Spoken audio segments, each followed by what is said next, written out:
અમદાવાદ જિલ્લાના બાવળા તાલુકામાં 1980માં શરૂ થયેલી આસ્થાયાત્રા આજે પણ એ જ અખંડ શ્રદ્ધા સાથે યથાવત ચાલી રહી છે.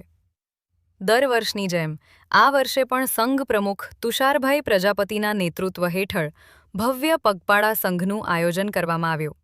ભક્તમંડળ બાવળાથી પીપળાવ સ્થિત શ્રી આશાપુરી માતાજીના પવિત્ર ધામ સુધી પગપાળા પહોંચશે અને માતાજીના ચરણોમાં ધજા ચડાવશે. છેલ્લા 46 વર્ષથી અવિરત રીતે જળવાઈ રહેલી આ પરંપરા આજે પણ ભક્તિ અને એકતાનું જીવંત પ્રતીક બની રહી છે. સંઘને સફળ બનાવવા તુષારભાઈ પ્રજાપતિની સતત મહેનત અને સુવ્યવસ્થિત આયોજન ખાસ નોંધપાત્ર રહ્યું.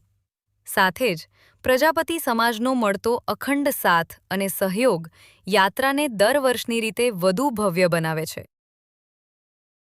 માતાજી આશાપુરી માત કી આપણે ગઈકાલનો વિડીયો આપણે જોયો કે લીંબાથી નીકળીને અમે આજે આશાપુરી ધામમાં સવારે 10 વાગે પહોંચી ગયા હતા ગઈકાલે, અને આજે સવારે 31/3/2026 મંગળવાર ચૈત્ર સુદ 13 મંગળવારના રોજ આજે ધજા ચડાવવાનો અમારો કાર્યક્રમ છે.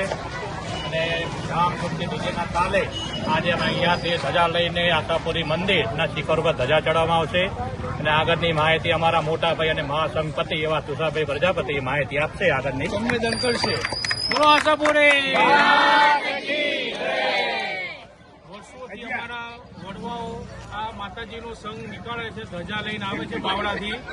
તો આ એમની પરંપરાગત રીતે અમે બાવળાથી આશાપુરી આવીએ છીએ ધજા માટે, અને નોમના દિવસે નીકળે છે. 13ની અમારી ધજા હોય છે, તો અમે ખોડિયાર માતાના મંદિરે અમે ધજા મૂકી પછી ત્યાંથી અમે આશાપુરી માતાએ ધજા ચડાવીએ છીએ. તો 13ના દિવસે અમે ખોડિયાર માતાના મંદિરમાંથી પટાંગણમાંથી નીકળી ઢોલ નગારા સાથે ડીજેના તાલે કુટુંબ પરિવાર સાથે અમે આશાપુરી માતાના શિખર ઉપર ધજા ચડાવીએ છીએ ધામધૂમથી, અને મહાપ્રસાદ લઈએ છીએ. સૌ કુટુંબ પરિવાર અમારા બાવળાના આવે છે અને સાથે ભોજન લે છે.